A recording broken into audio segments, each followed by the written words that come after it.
دوسری تعریف یہ ہے کہ جس حد تک آپ کر سکتے ہیں اس حد تک آپ کریں، جہاں پر آپ عاجز آ جائیں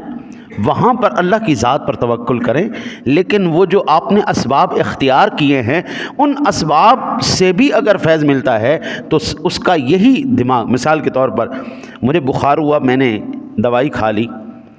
اب میں نے یہ یقین نہیں رکھنا کہ مجھے دوائی نے شفا دی ہے، بلکہ میرا یقین یہی ہے کہ مجھے میرے رب نے شفا دی ہے۔ اللہ تعالیٰ گولی کو آرڈر ہی نہ کرے، اس کے اوپر کام نہیں کرنا، پھر کیا کرو؟ میرے رب نے اس دوائی کو حکم دیا کہ تو جس مقصد کے لیے بنی ہے اس مقصد کو پورا کر، تو وہ مقصد پورا ہوا، اس کا مطلب یہ ہوا کہ مجھے شفا اللہ تعالیٰ نے دی۔ ہر ممکن سبب کے اندر بھی،